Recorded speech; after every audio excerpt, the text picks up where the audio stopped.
Hello, I am Dr. D.D. Sawant from Department of Geography, J.A.T Arts, Science and Commerce College for Women, Malegaon District, Nashik. Today's topic that is a Tehri Hydro Dam project.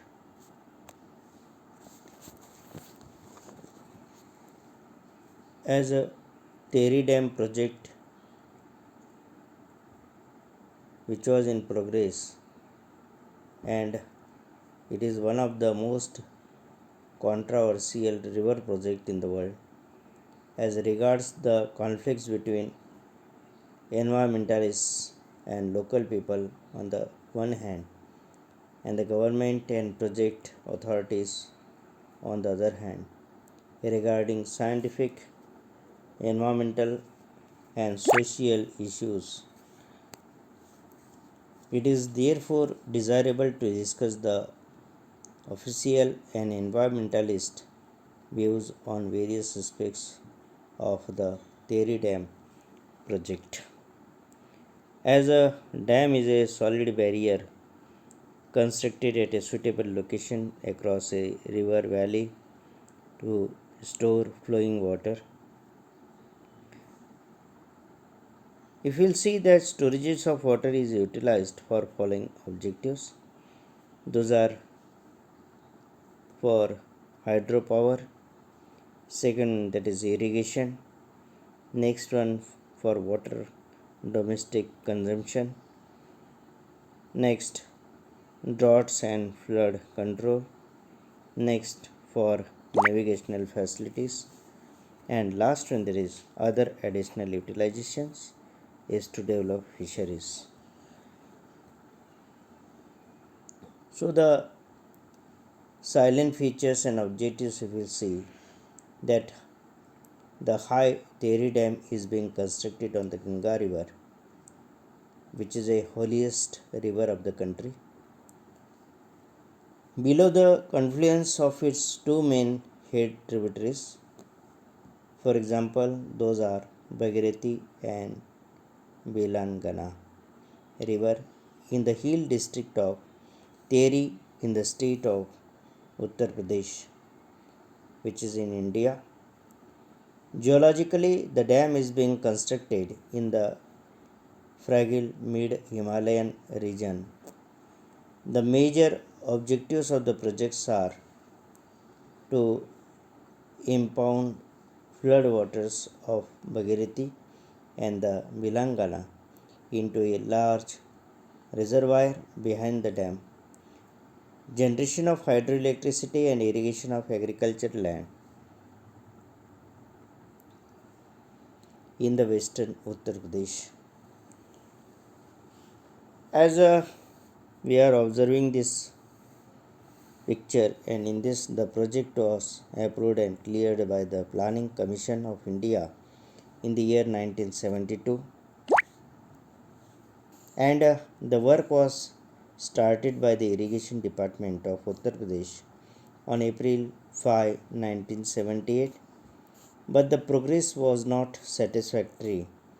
Consequently, Tehri Hydro Dam Corporation, in short THDC, was constructed in 1989 and the construction work was taken over by the Union Government of India and the THDC was authorized to complete the project. The project being implemented with Soviet technical and economic aid. The dam 260.5 meter is the highest rock filled dam in the country. The installed capacity of power generation is 2400 megawatt, while irrigational potential is 270,000 hectares of agricultural land in the western Uttar Pradesh. The Tehri reservoir will impound 345 million cubic meters of water of the Bhagirathi and the Belangana river. The reservoir will submerge an area of 467 square kilometers. Beside The project will provide 300 cubic meter per second water to Delhi. The cost of the project has enormously changed because of delay in the implementation of the project, slow progress in the beginning, and soaring price rise, as the total cost was estimated to be rupees 126.8 crore,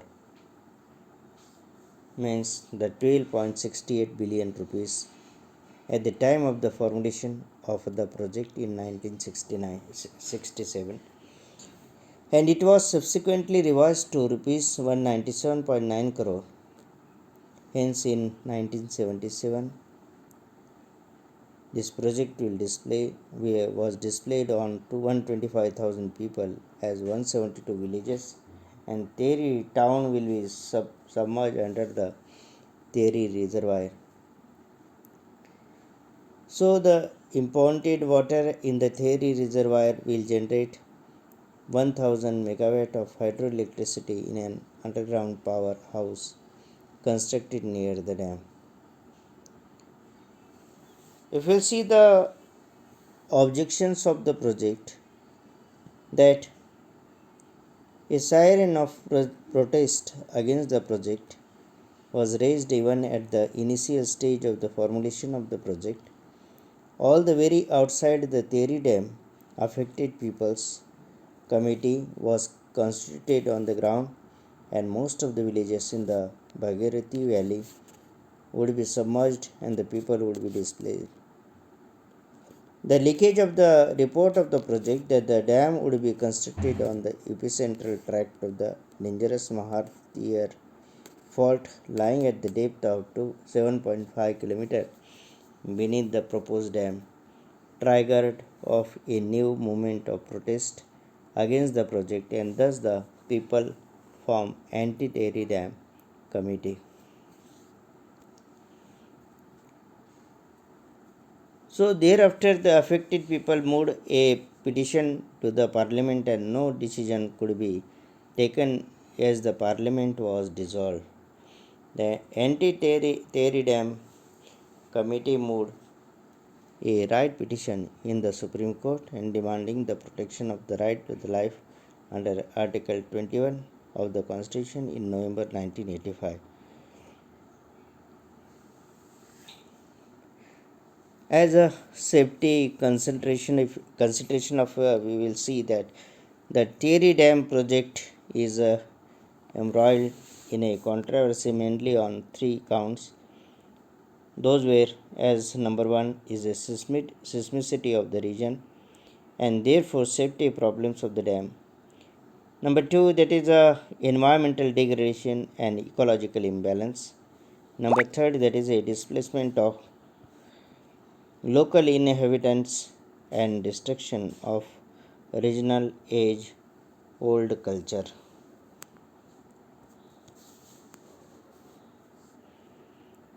So the environmentalists in general and the local people led by Sundarlal Bahuguna in particular have argued that a large and high dam such as Tehri Dam, 260.5 meter high rock-filled earthen dam, should not be constructed in seismically most sensitive zone of the country, that is the dam side, because any strong earthquake will cause dam failure and the water of the reservoir will flow at the speed of 100 km per hour.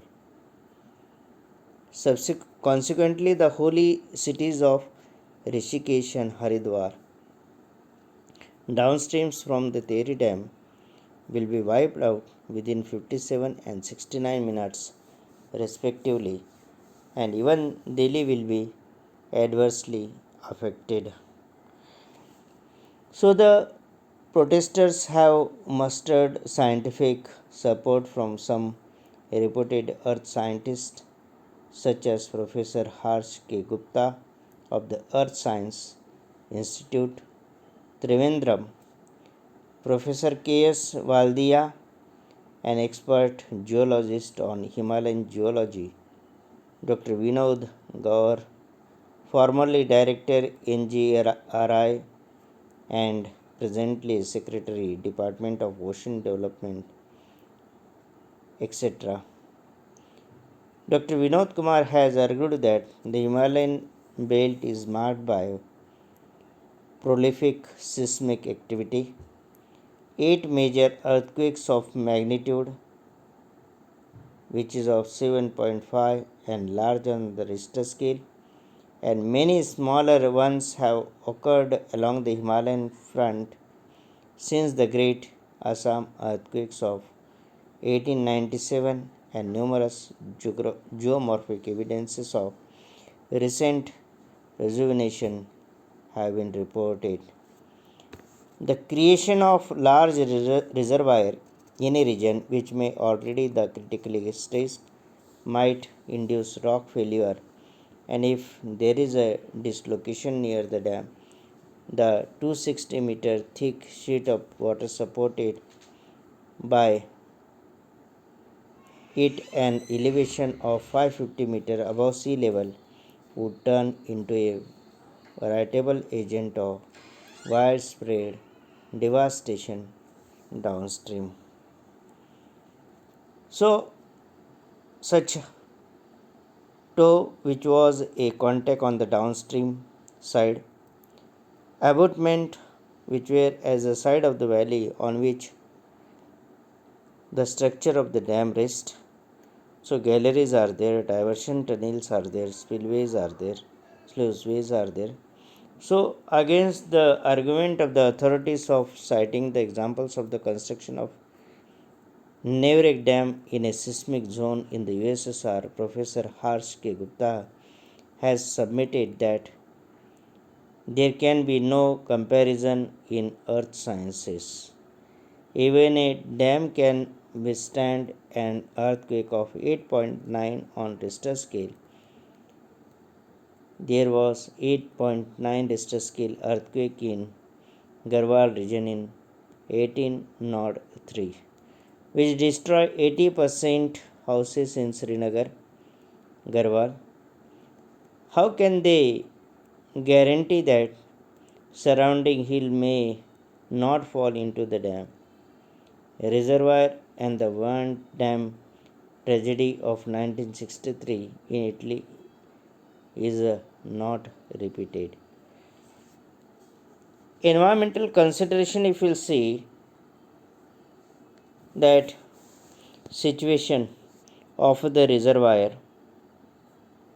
ecological destruction caused by the submergence of mountainous valleys ecosystem, recession of mountain glaciers, etc., are the crucial environmental problems which will arise from the Tehri Dam project.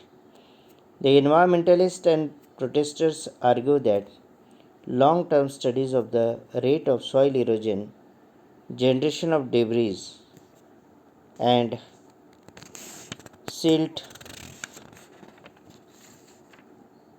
should have been done as part of environmental impact assessment before formulating and implementing such gigantic river project, but such studies have not been made at all. They have quoted the statement of the Comptroller and Auditor General of India (CAG), who has said in his report of 1986-87 on Tehri Dam as when the project report to the Tehri Dam was prepared and submitted for sanction in 1969, no reliable data was available regarding the deposition of silt in the reservoir.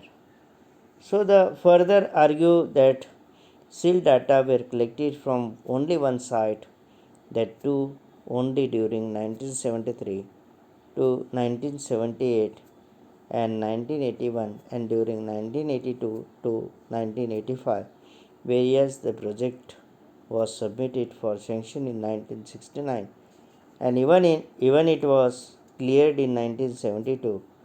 It is thus evident without doubt that no attention was paid towards the siltation of the reservoir the life of which largely depends upon the rate of reservoir sedimentation.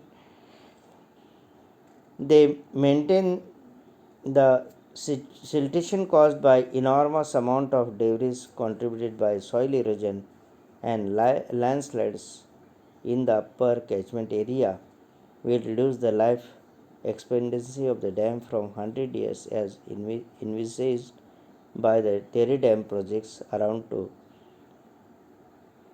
60 years. So here gravity of dam which is given. So for that rehabilitation which is considered, the Tehri Dam will displace at least 125,000 residents of 112 villages and Tehri down. The project has a provision for suitable rehabilitation of Asst from the dam area, but there is no provision for the rehabilitation of those people who live in the villages of the marginal areas of mountain slopes, which are very fragile and are expected to slide down after the filling of the reservoir with water. So, such type of dam which was concrete as or masonry dam which are curved or convex upstreams in plan. This shape helps to transmit the major part of the water load to the abutments. So, as various examples are given of the various dams, as Kerala Idukki Dam on Periyar River. So, such type of dams are built at various places. This is one of the example which to be given. So, for that, safety consideration should be given that tectonically and therefore seismically active zone, which argues that with the available technology it is possible to build failure self structures which may be capable of withstanding large earthquakes of the magnitude his. So Tehri Dam has been designed and using states of the art techniques, assuming a worst scenario with regards to occurrence of earthquakes. So, as several dams have been already been constructed in seismically and tectonically active areas such as Tarbela and Mangala dams in Pakistan, Bakra Dam in India, and Nurek Dam in Soviet Tajikistan. The argument that the very fact that hundreds of dams have been built in seismic regions of the world and have not been severely damaged in hundreds of strong earthquakes in the last 1 century is an indication that the science and art of dam design is reliably understood and no disaster may be expected even in very strong earthquakes. So, it does not appear very sound because the seismicity causing disaster depends upon the structure and tectonic features of the region, and these characteristics without doubt very significantly spatially to discuss. Thank you.